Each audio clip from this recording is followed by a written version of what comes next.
show us the edge. Yes. The chip on the shoulders, the fight and the passion that comes from within. Whoa. Trying to win on every level. Yeah. Expectations high. Gotta show them you can fly. Play harder, better, smarter. Baby, put the league on notice. Show me the edge, yeah. Play with the edge, yeah. Show me the edge, yeah. Play with the edge, yeah. Show me the edge, yeah. Show me the edge, yeah, yeah. Whoa, done seen the walk of shame enough. Wanna see the walk of winning, time to come up and bring out the outlaws. Don't every play, every possession. How bad you want it, love, you want it all. This ain't a blood of love, built for something greater. Attacking all obstacles, coming for the ring, my precious. You got the juice, the will, the heart, the fire. Show 'em the proof, show 'em that it shall be done. Show me the edge, yeah, yeah, yeah. Play with the edge, yeah. Show me the edge, yeah.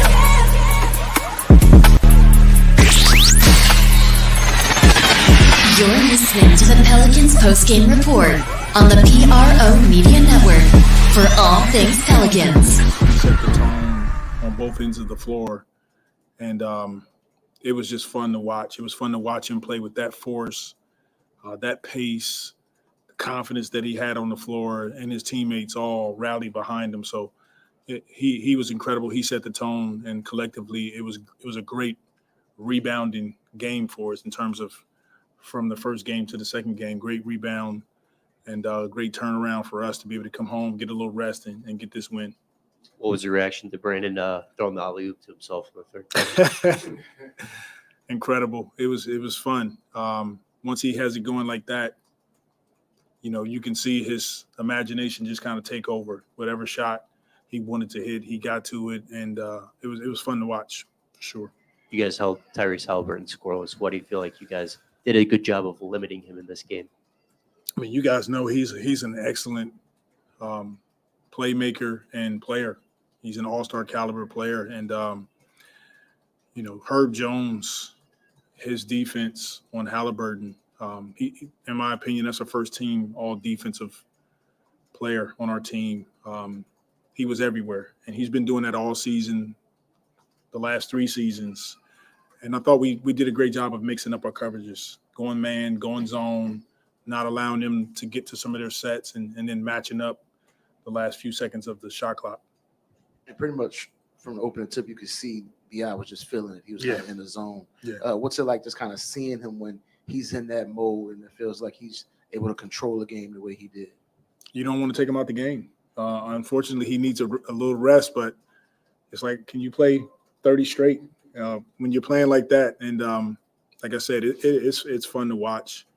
And you know, last game he had a good game, and then to come back, get some rest, and go right back after it. It was great, and we're all proud of Bi and the effort and the performance that he displayed tonight.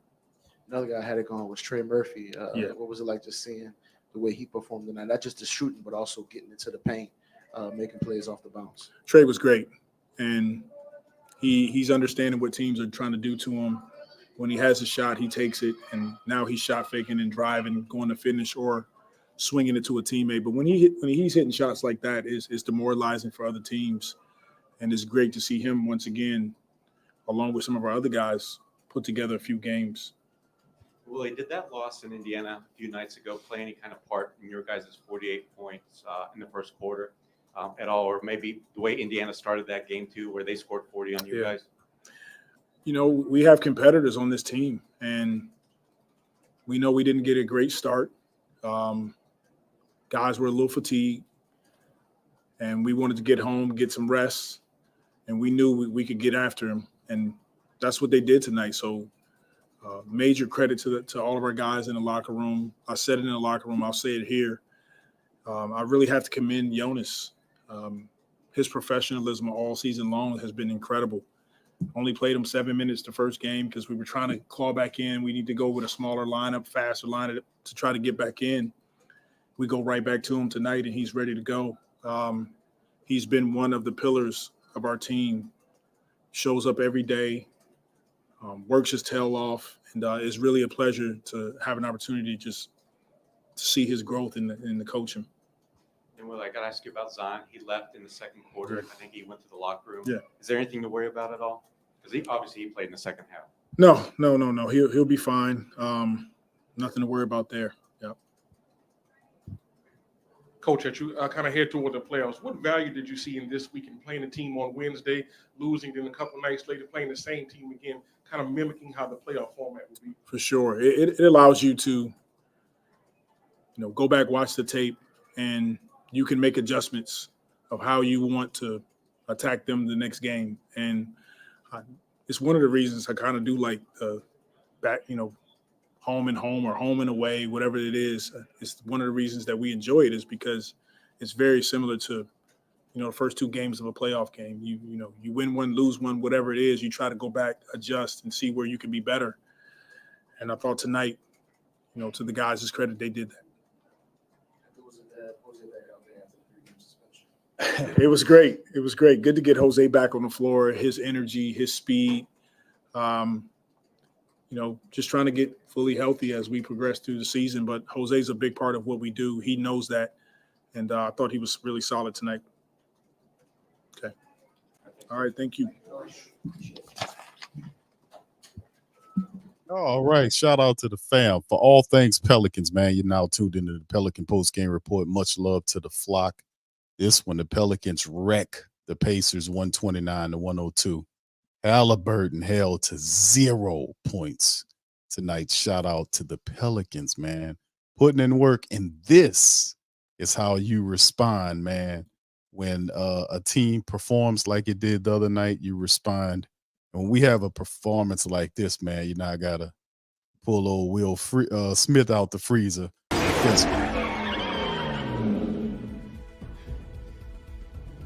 Now that's how you supposed to drive. From now on, that's how you drive. That never gets old. All right, shout out to the flock, man. We up in this thing. I'm Big Q. We got Lexxah chiming in. Lex, how you doing tonight? What's up with you, Big Hugh? How you doing? I'm good. And I'm great after the Pelicans put the smack down on the Pacers tonight, man. They handled the business. BI was masterful in this one. They started it off really well, kind of teetered off in the second, but got back on code to handle it and kind of close out the game. BI was magnificent in his production tonight. We'll get into the individuals as well as the team statistics, but man, listen, overall, Pelicans had a really good performance here. Had a little dip and they let the Pacers kind of work the lead down, but they ante up and handle the business, man. So I'm really happy for our win tonight. So early on impressions, Lex. Hold on just a second. All right. Yeah, we didn't lose the double-digit lead. We didn't lose that. That's always a good thing. They performed. They came back and performed. A lot of times when the Pels lose a game, they come back next game and they get the W. They got this in a big way. Being up 31 points, I mean, it was kind of like I had to sit there and wait for a minute. Like, okay, are we gonna keep this up? For the second half, because we've had tale of two halves. Of course, there was a tale of two halves within the first half, but they recovered from that pretty good and still kept their double-digit lead. But I mean, yeah, they responded as they always have responded coming off of a loss. And it was a blowout. Basically gave the Pacers a piece of their own medicine with what the Pacers gave them. I think the difference is that definitely with the Pelicans coming off of a back-to-back and with all the, things that they went through, they did show fight in that Pacers game. You know, they came back within 4, you know, and they did that like 3 times where the Pacers they didn't have that. They didn't come back at all, like, you know, similar to that, especially like 3 times. So, you know, that was really, it really shows that the Pelicans do have what it takes. We just have to continue to nourish that part and nurture that part so they can get it down and have be able to come back from behind, as well as win in this fashion and in close games. So that just tells me that they do have it.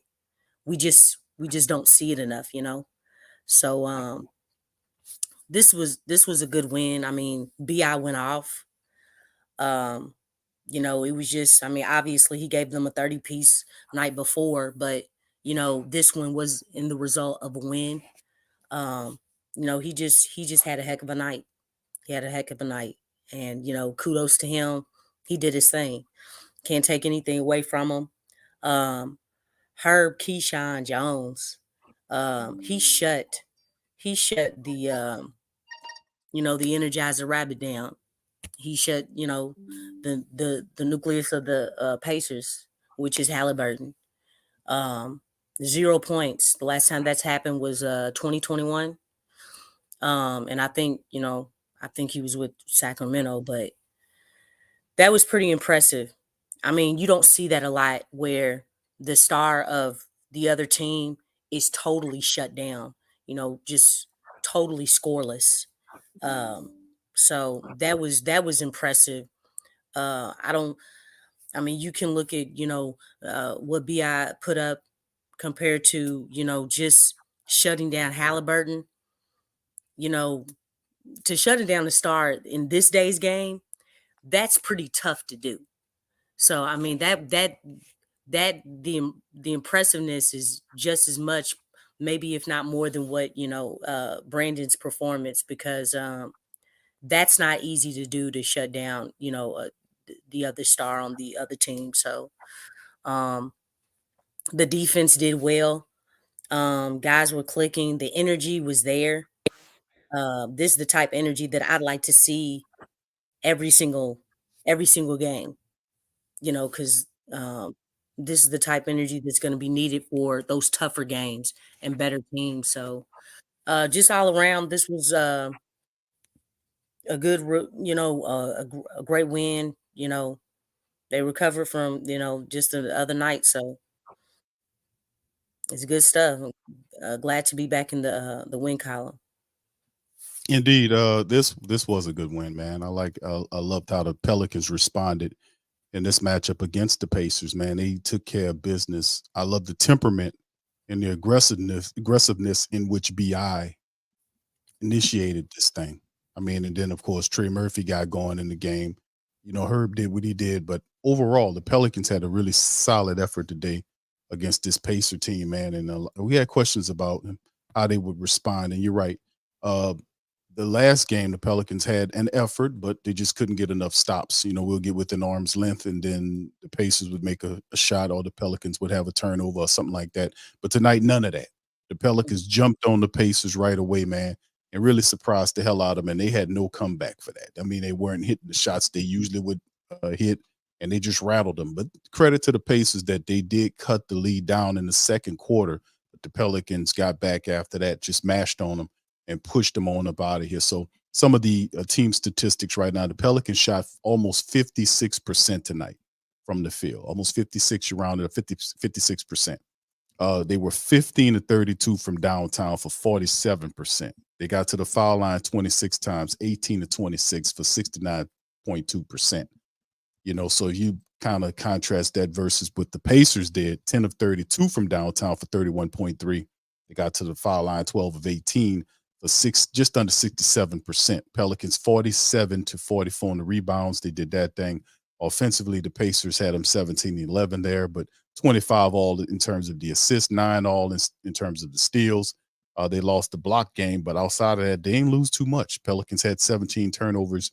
They won the fast break point battle 28-12, and 56-54 was the points in the paint situation for the Indiana Pacers. So, like I said, the Pelicans came home and they responded like they were supposed to. They're supposed to bat the hell out this team. This is a good team, and they knocked them down.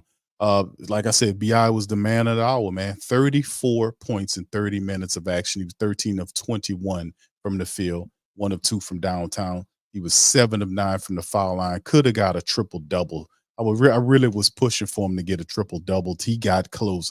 34 points, 8 rebounds, 6 assists for BI, and a plus 45 for BI in the matchup.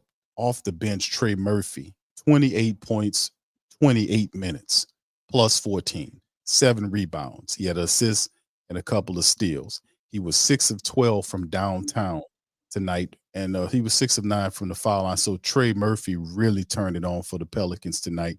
And of course, in the starting lineup, guys like CJ McCollum, who hit some big shots to kind of help things out. He finished with 14 points, 4 rebounds, and a couple of steals, a couple of blocks, and an assist, plus 30 for CJ tonight. 15 from Val in 26 minutes. You remember 7 minutes last game, 0 points.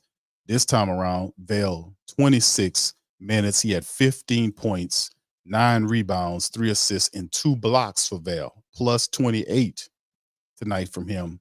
Herb did what Herb does. Didn't give you a lot of points, but Herb is efficient. 3 or 4 from the field, finished with 6 points in 26 minutes of action. He does his defensive stuff and all this, plus 30 for Herb tonight. So a lot of plus 45, plus 30, plus 30, plus 28, plus 14. The Pelicans had it going on. Zion finished with 8 points in 21 minutes of action. For him, 7 assists and 3 rebounds. You know, you heard what Willie said about Zion and what, you know, him getting checked out, and he didn't, you know, kind of said he didn't seem like he was too worried about it. So we'll get more information on that later on. But outside of that, man, the Pelicans did a hell of a performance. But like we mentioned, Haliburton, who just been lighting up everything. I mean, he was fantastic. 23 minutes from Haliburton, 0 points. And you know he leads the assists, the NBA in assists, 3 assists, 3 rebounds, totally taken out of it. 0 for 7 from the field, 0 for 6 from downtown, wasn't a factor. Their top guy tonight, Matherin or Isaiah Jackson, whatever. In the end, their stars wasn't clicking for them. And 12 apiece from Turner and Siakam. 24 combined for Siakam and Turner, 0 for Haliburton. Let me tell you something. The Pels, an overall great performance tonight, and a revenge type game here. We got some payback. We split this thing half and half with them. Good win. Anyway, feel free, Lex, to go ahead on and kind of comment on some of those statistics, if you please. Oh shoot! Like I said before, the whole Haliburton scoreless was really something. I think it was a solid game, solid effort from everybody. BI had a heck of a night. I'm glad to, in this game, I know they didn't use Valanciunas in, the first game against the Pacers, but I'm glad, they stuck with him this time around because, again, when you utilize him and you know how to utilize him, he can do something for you. And I think I saw on the team statistics that we won the rebound battle. Is that correct? Right. That's right. We got it tonight. Yeah.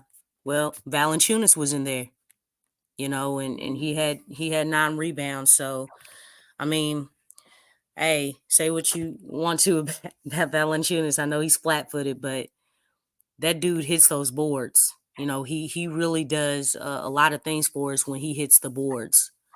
And he does it consistently. I know it wasn't a double-double, but yeah, we got to have those rebounds. Let's see. Excuse me. Oh, shoot. I can't believe I forgot Trey. Trey seems to be really getting in rhythm, with his game. And he had a heck of a night as well. It's good to see him do this, and it's clicking at the right time. I think he did this last season. Like he went through a stint where he wasn't doing too well, for a long stretch. And then once the second half of the season came, he really started to pick it up. So it seems like it's kind of deja vu with him. He's starting to get in rhythm just in time. So it's really good to see that from him, because again, we need that from Trey. I really do feel like he's the sleeper. He's the guy, or the the X factor as far as his shooting, his ability to attack the basket. Definitely, I think that midi will come at some point, but right now, the way that he's playing right now and the way he played today, he was really fearless. He seemed like he was determined to get what he was trying to get. So yeah, he really did his thing. I'm glad to see him really getting out of his rut that he was in. Yeah, that's the thing we talked about often, that Trey Murphy is a hell of a shooter, but that's not all he is. Yeah. I mean, a lot of part of his game is driving the basket, when they attack out, or when the shot's not falling, get to the rim. He finishes well at the rim. And he started to do a lot of that stuff, man. And then of course tonight the shot was falling for him. He kind of trying to get himself more consistent, because we're gonna need Trey as we get further down into this season. So kudos to the Pelicans, man, handling business tonight, smacking them Pacers around, man, and knocking them down.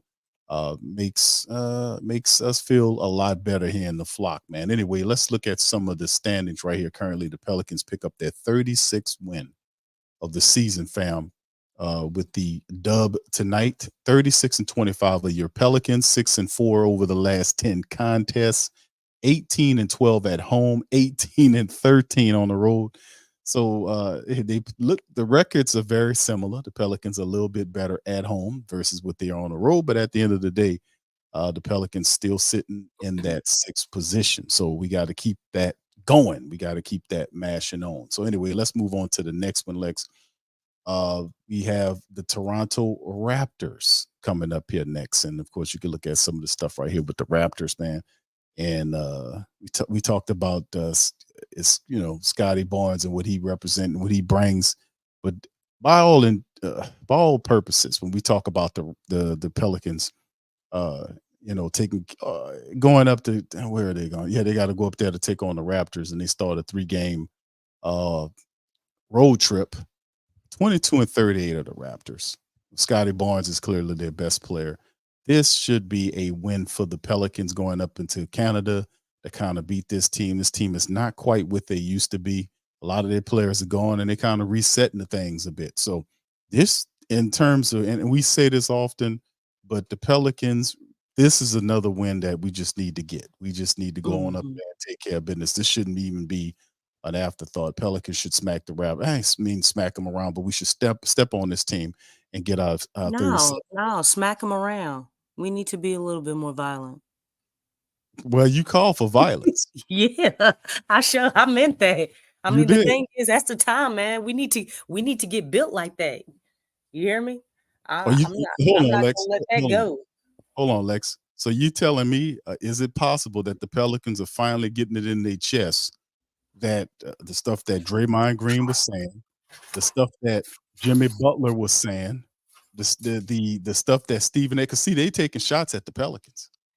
They're taking shot at the Pelicans. So sooner or later, this what BI played with tonight, how he played with tonight, and we know BI is a guy that can score at 3 different levels for the Pelicans. What's really interesting is his temperament. That's what I really started to focus in on, was his temperament. How, you can see him, the toughness, lowering his shoulder and literally going at the Pacers. That type of temperament is what I want to see more of from the Pelicans. I want to see more of that, because people think the Pelicans are soft. They thinking that all they have to do to throw the Pelicans off is be physical with them, more physical with them, and that throws the game off. That's a sign of showing you that the Pelicans are mentally weak, that you just have to be a little bit more physical with them, and that'll throw them off. All of this has to be remedied. So let's get into the breakdown on the Raptors game. This should be, in my estimation, man, after smashing the Pacers down, they should go up to Canada and just do this, knock them into next week. We got to keep this intensity going. We're in the stretch headed into the playoffs, man. We got to make this count. So, Lex, what you think? I mean, what I always say, energy. It starts with the energy level. It starts with the intensity. Like, we gotta, at this point, we gotta bring it every single night. We can't have any lapses or anything like that. We have to go and get this. But definitely, they play your game, play with pace, get them on their heels, get off to a great start. Push the ball. Obviously, they don't have an answer for our inside game. But we definitely got to carry the momentum over. I don't want this team to relax. And one thing that I do want to say is that this is one game where we're coming back from off of a loss. We came back with a win. But at some point in time, I want this type of energy to be the response after a win, not after just a loss. I mean, after a loss is fine, that's great, but we want to have this type of momentum and energy after a win. Let's keep this thing going. Let's put a stretch of games together and be consistent in playing at that high level, not coming down from that high and be like, oh, getting relaxed. We don't want to do that. We have to stay up there, not come down and relax. I don't care who we're facing, because the thing is that if you are a way below 500 team, if you're in the play-in picture or if you're in the playoff picture, you want to bring that, because right now you're building those habits. So we have to continue to build stronger habits, because all this is preparation for the playoffs. That's what all this thing is about. Obviously we have nights where the ball is dropping. Obviously, I don't know if BI, he may have another game like this, or it may be somebody else.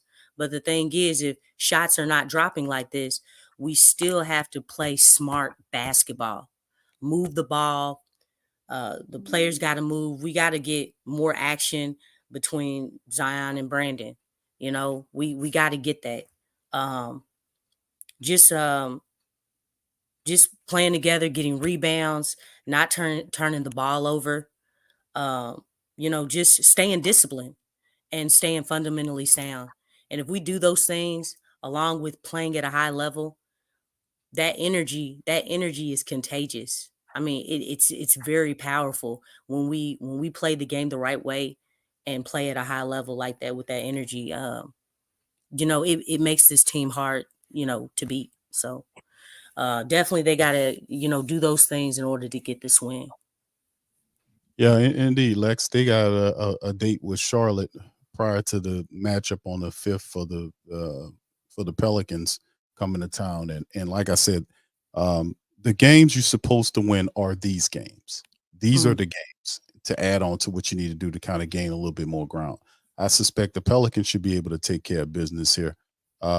And getting Jose Alvarado back off suspension was also a boost there. You've seen Jordan Hawkins get some minutes as well. Matt Ryan, some garbage minutes there later on in the game. So it's cool seeing the Pelicans. Great win tonight by the Pelicans. What a way to respond to that prior matchup. So let's do one more final thing before we get ready to go. Let's touch on this right here, Lex, if you please. We're gonna listen to this right here. This is Perkins. He made a comment early on. Lord. We're gonna listen That's right.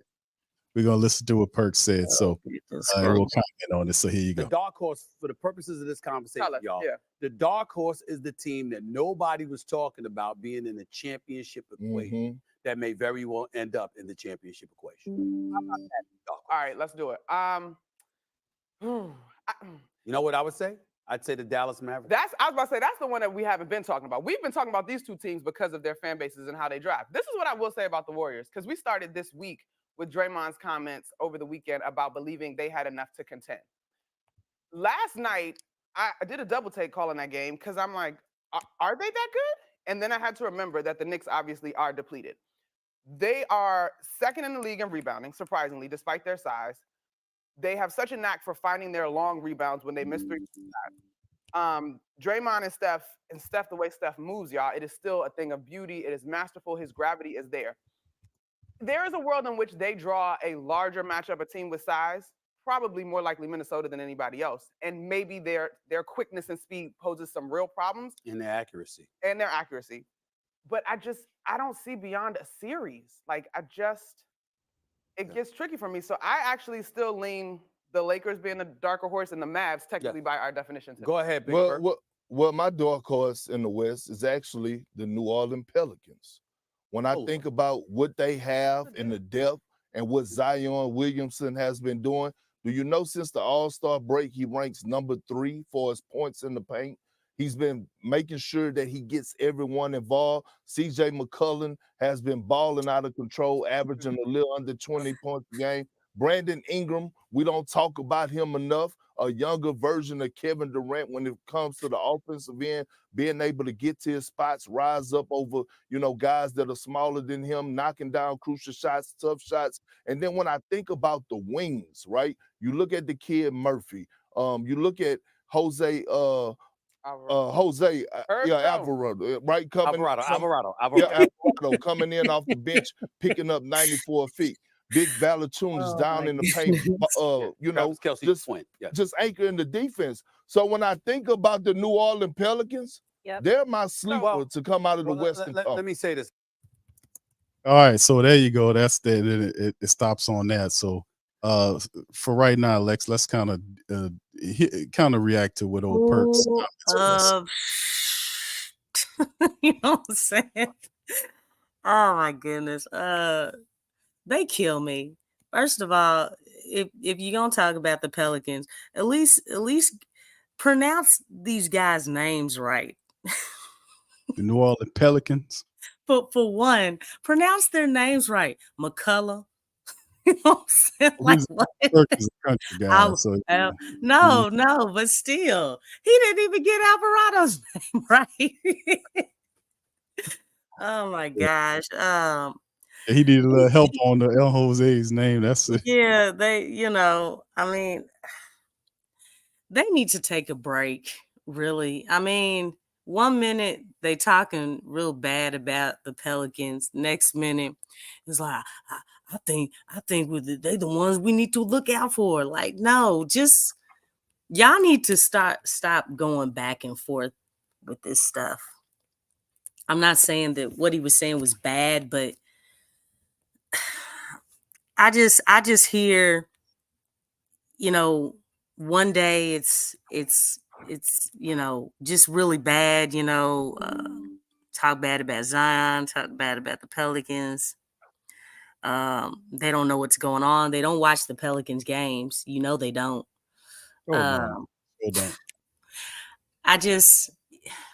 They just flip the script so much. It's hypocrisy at an all-time high.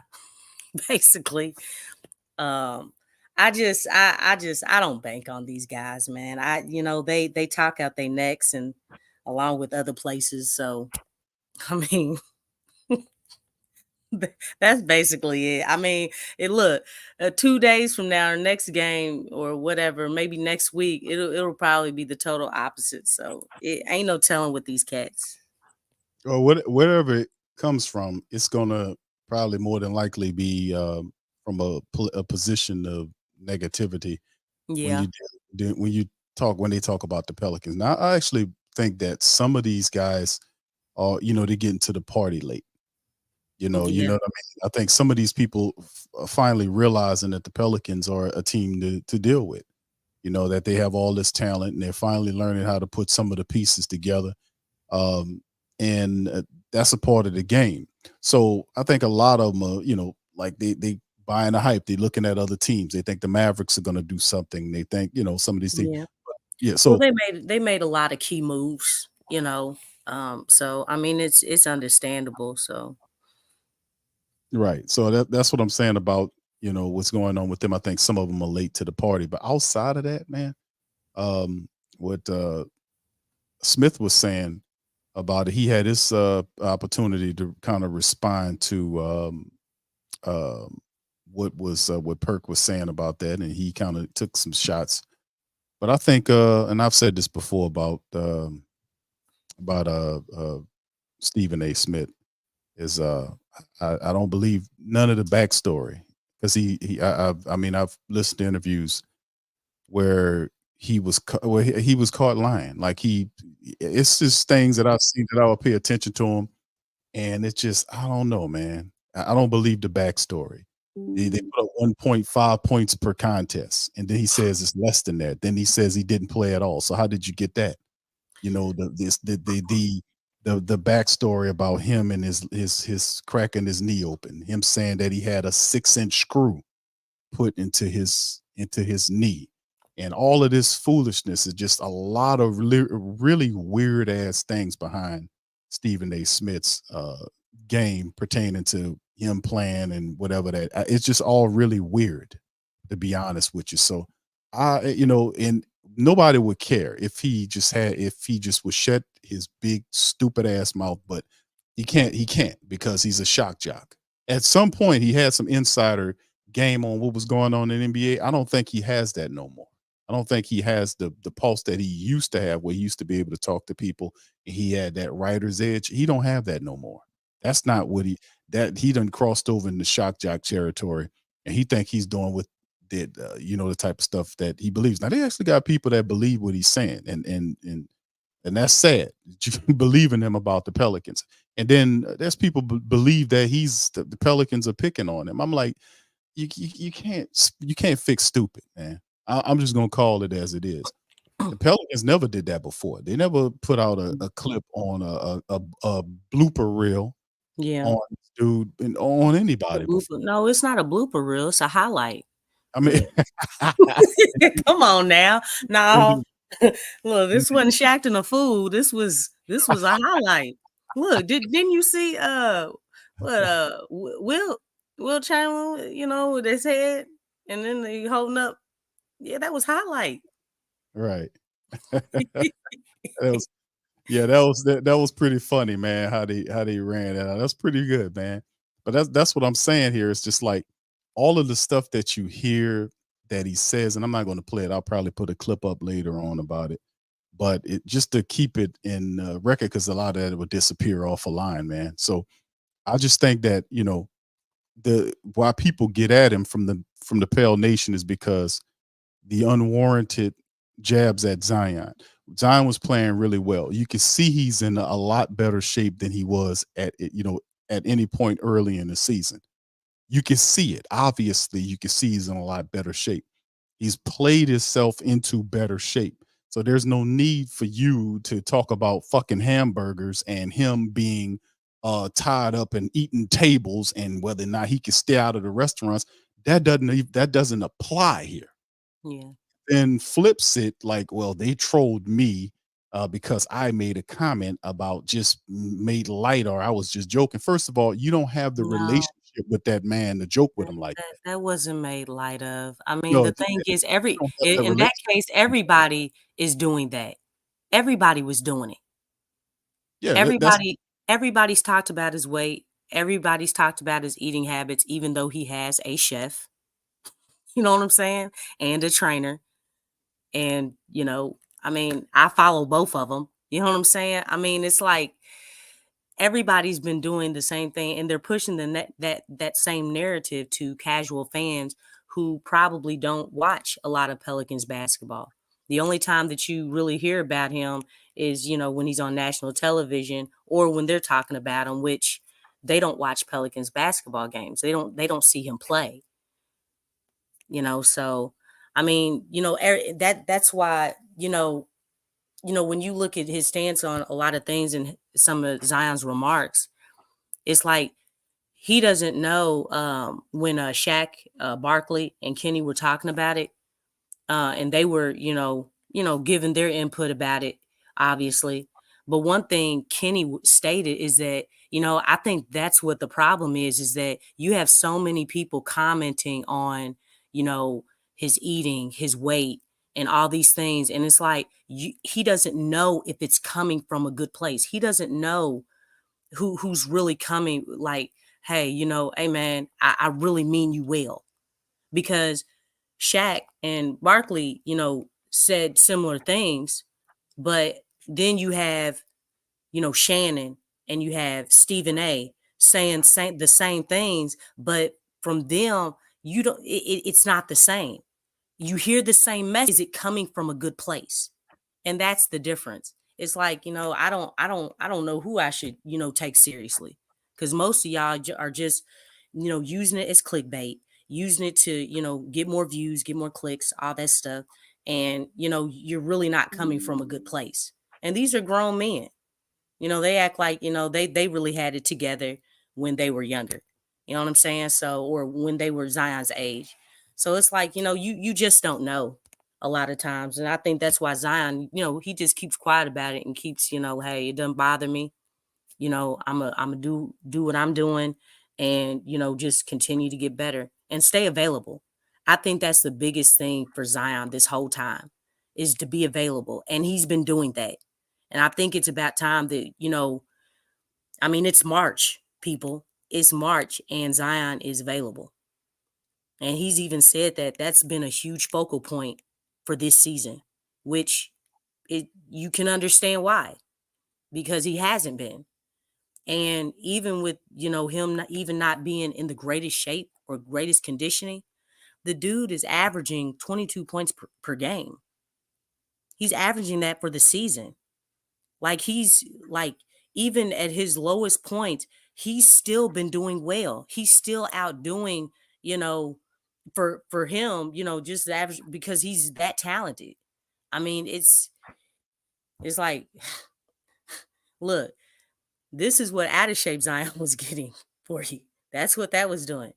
But once he's getting in shape and getting more condition, it's going to be a whole new ball game. So. Yeah, that's well said, Lex. Like I said, man, I think a lot of what we see from the ESPN crowd covering the Pelicans is mostly negative because it's clickbait. It's designed to be sensational. It's designed to be clickbaitish to draw attention, and it's usually during slow news cycles that they'll try to bounce back to grab something about the Pelicans. There's no need to talk about him eating hamburgers or the bull crap about him eating the table. There's no other real insiders that said they anything. Don't do that to nobody else, man. No, They don't do this to nobody else. Yeah, him eating the table. And a young upcoming star too. You know what I'm saying? Like, you don't hear this stuff about. And look, let's be real. Luka Doncic, he has been out of shape. He doesn't get this though. No, because he doesn't attack him. He doesn't attack anybody. He doesn't attack anybody but Zion. I mean, like that. I mean, he talks about him. And his situation is different because let me say that his situation is different as far as him being with Dallas and Zion being with the Pelicans. But even so, they still don't talk about his weight or anything like that. I mean, like I said, just with anybody, whatever it is, because, ain't nobody out here, perfect like that or have it together all the way like that. So. You let it hear some bitch that scored 1.5 points per contest and then said it was less than that, then says that he cracked his knee open, still walks with a limp. And I'm like, what? Hey, cut it out, dude. You never played that. You never did that. Sometimes you gotta accept defeat, man. You lost.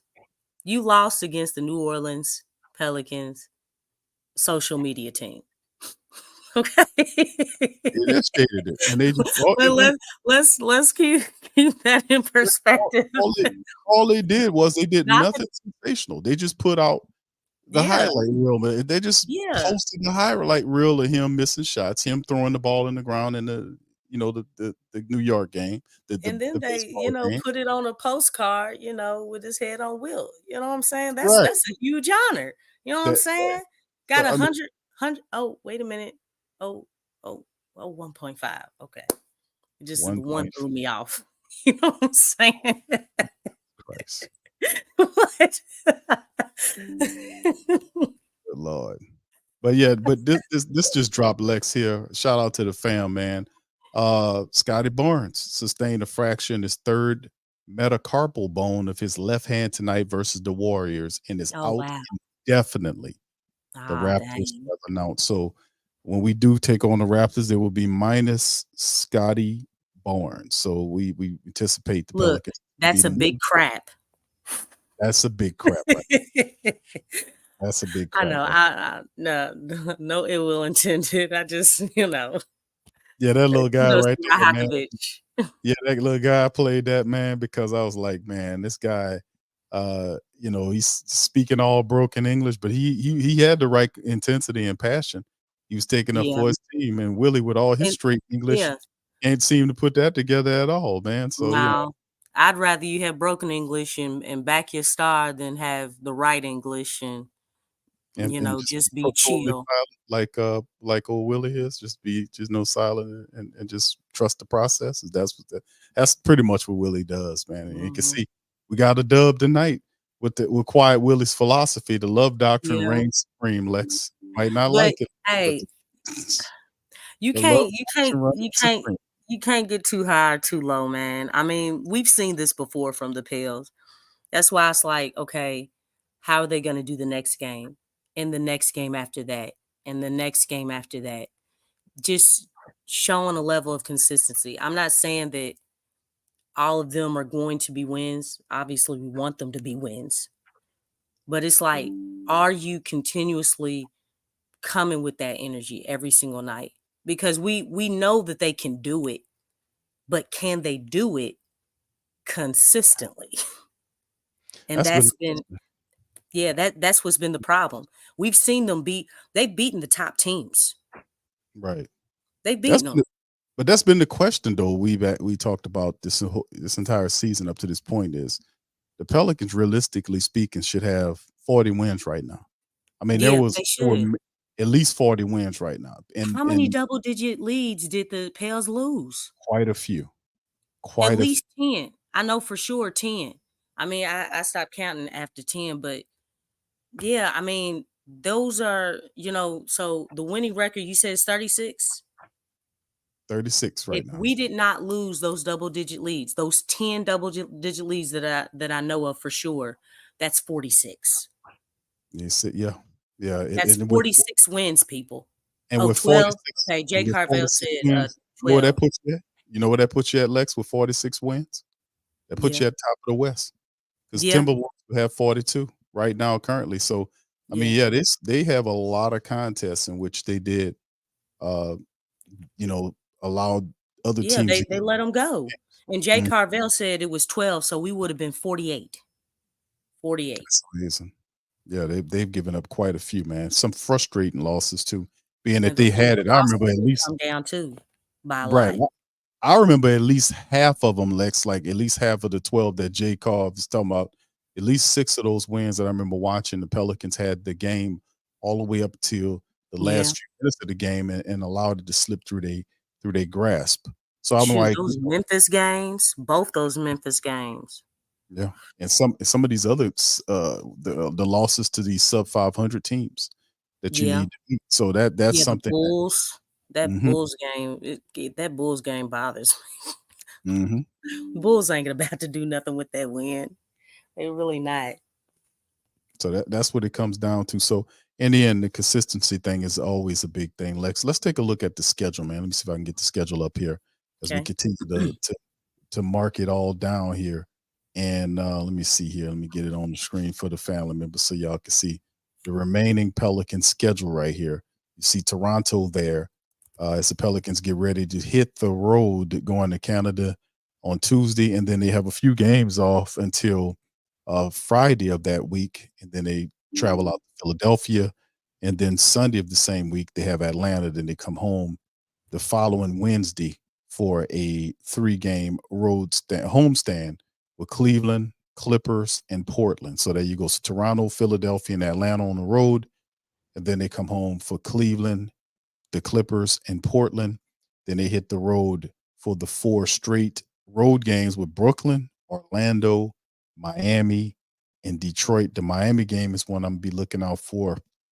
We got to get some payback there. And then, of course, late March, that's when it started really kind of kicking in. When you get that first of the 5, what is 3, 4, 5, 6 home games. It's a 6-game homestand starting Tuesday, March the 26th with the OKC Thunder. 2 days later, you got Milwaukee. 2 days later, you have Boston. Couple days later, you have Phoenix, and that opens up April. And then a couple of days after that, on the 3rd of April, you have Orlando. And then, of course, you get a San Antonio. I ain't gonna say a light matchup because you see how Wembanyama's been playing, and has been kind of challenged. Even though San Antonio is a bottom feeding team right now, they're a young team struggling. We have them on the 7th. We can't take anybody. Still got to take care of business. Got to take care of business, and then of course San Antonio ain't gonna do nothing with that win. So we need to get that win. You got some tough teams, and then of course from the 7th, April the 7th to the 14th, 4 road games. Pardon me: Phoenix, Portland, Sacramento, Golden State, and then they close the season out mid-April against the Lakers in the Smoothie King Center primetime game. So, yeah, this is the schedule, man. So as we get into March, the Pelicans got a lot of work to do, man, especially over the next several weeks inside of March to set themselves up for a finish for the rest of the season. So, Lex, please feel free to comment on this schedule because I know you kind of pinpoint that OKC, Milwaukee, Boston, Phoenix, Orlando, a little tripping there. Yeah. Still got teams ahead of them like go on. I'm sorry. They still got other teams they have to take care of. Like we got to go to Philly, and I know Embiid is not there. They said he's supposed to get back at some point of the season, regular season, but not for this matchup on the 8th. So in Atlanta, they have difficulties with Atlanta in trade. Then you got a tough Cleveland club. Then you got Clippers. So that's a lot of stuff going on there. So those last 11 games, man. Those last 11 games are tough. Yeah, the game after Detroit coming home and to play in Oklahoma City, that's when it gets interesting. Like, we need to really have our stuff together by the time we come home to play OKC, because that's when things really start getting real. If you scroll down a little bit, Big Q, the games against Phoenix are going to be brutal. Like, those are really important because right now, Phoenix has we played them once, and they got that game at the SKC, and we played them 2 more times. So that game, those 2 games right there against Phoenix are going to really, really be important because right now we're in a battle. I don't know if you all looked at the schedule. We're going back and forth with the Suns right now. We're just flipping spots from 5 to 6. Okay, that's what's been happening. Like these last few games, we've been flipping with them. So that's why I say that that game with the Phoenix Suns is very important. We got to get both those games, and that's not going to be easy because you all know how Booker plays against the Pelicans. I mean, it's almost like our defense is non-existent every time he plays. He seems like he goes off every single time against the Pels. And I'm talking about, just the last few games, because I think last season he had like a 60-point game against us, and then he did it again this year, didn't he?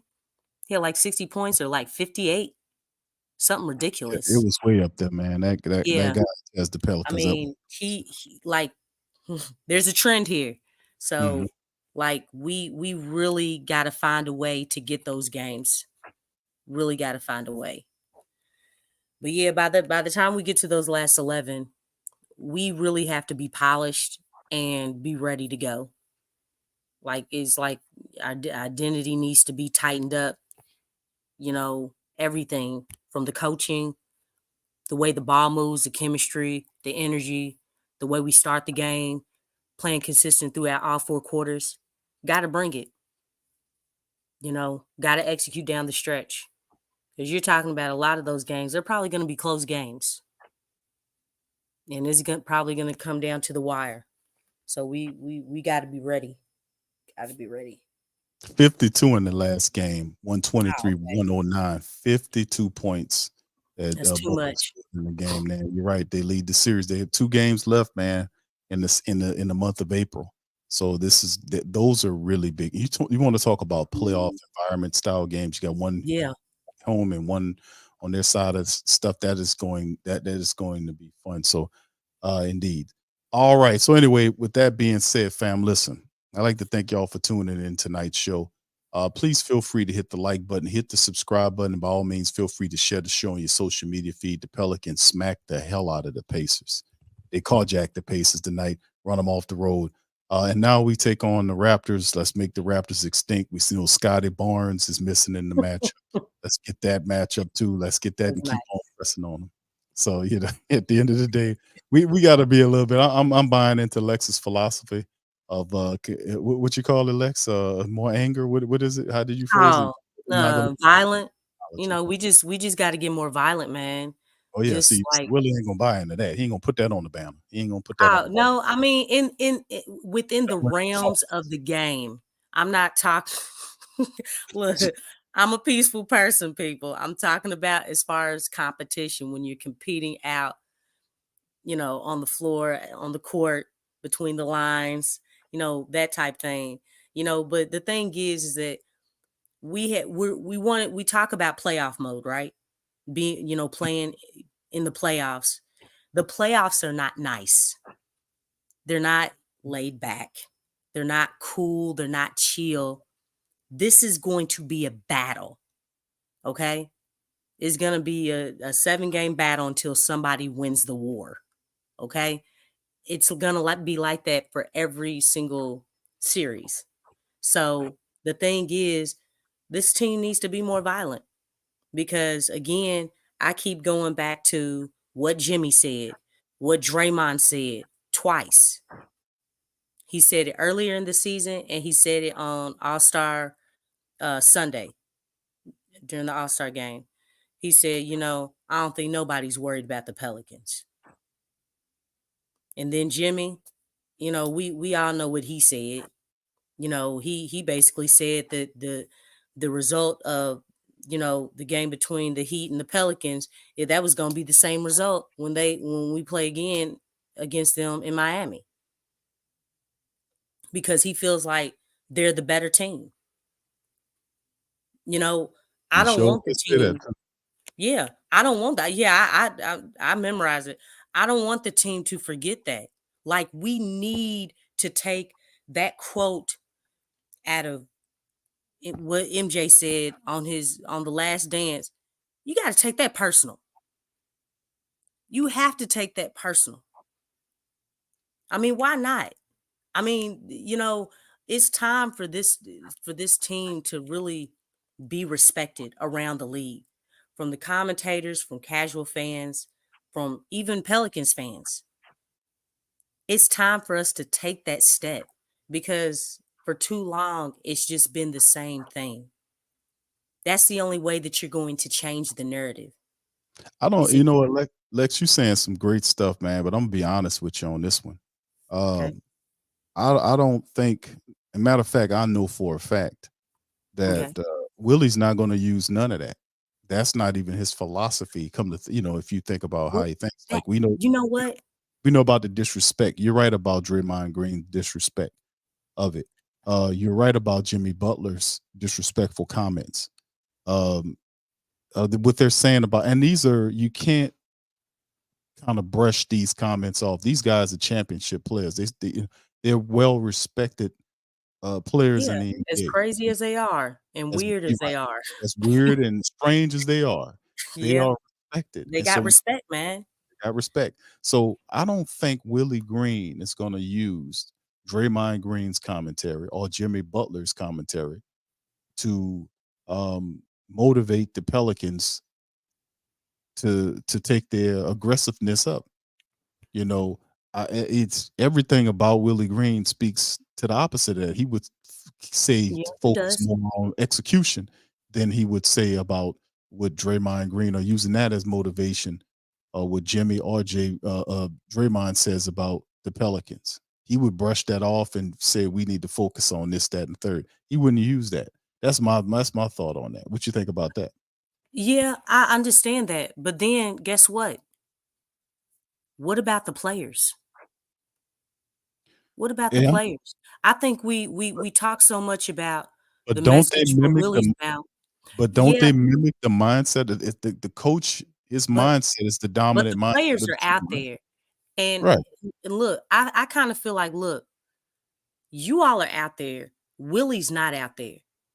Yeah, look, we've seen this before where, the coach has his philosophy and things. And we also seen players go out on the floor, look, we ain't doing that. We gonna do this right here. Like, it has to be taken upon the players to be like, you know what? Enough is enough, man. We need to shut everybody up.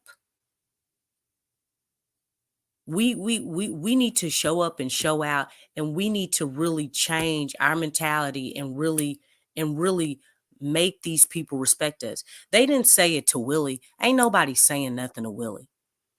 Nobody, nobody's commenting on, his coaching and stuff. Only people who don't watch Pelicans basketball games. That's the only people who are saying, and I mean, you heard Stephen A. Stephen A said the only people that he respects on the Pelicans is CJ McCollum and Willie Green. That's what he said. So the thing is that he'll get that from people who don't watch Pelicans basketball, who know absolutely nothing.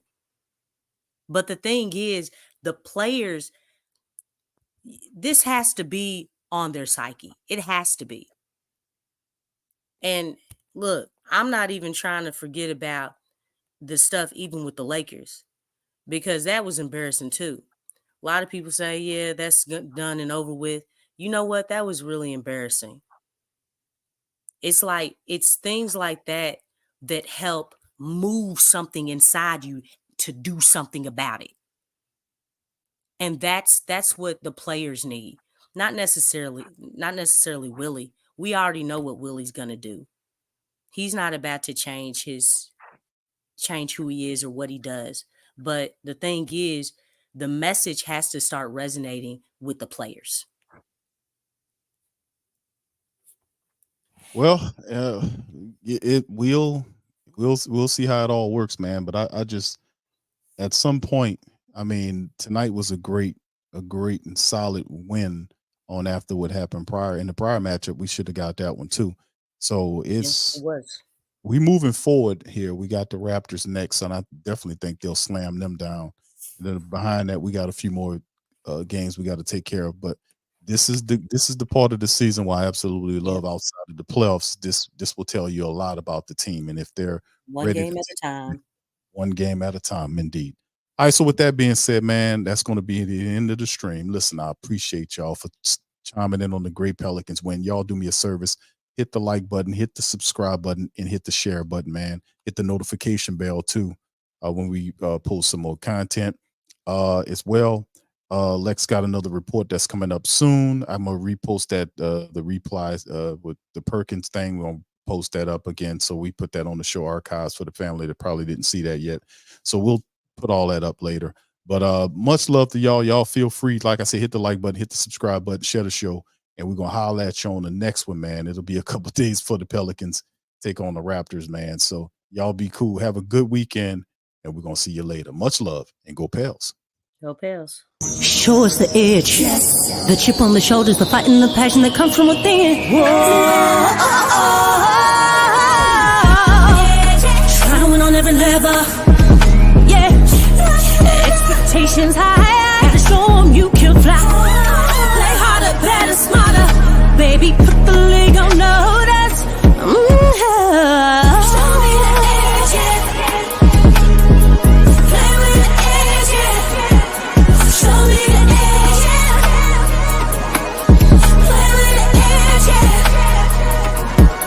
show me the edge, show me the edge, yeah, whoa.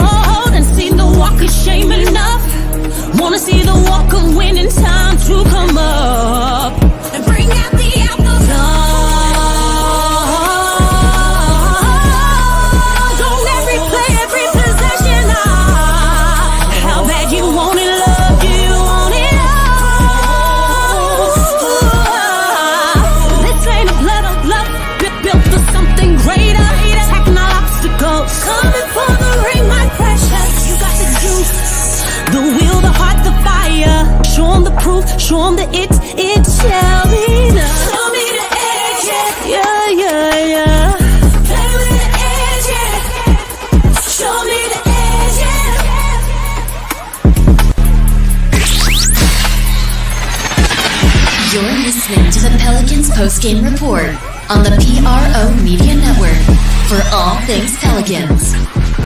TheWhoThatDaily.com. That's right, TheWhoThatDaily.com. Your one-stop shop for everything New Orleans Saints, New Orleans Pelicans, LSU Tigers, even the top flight boxing.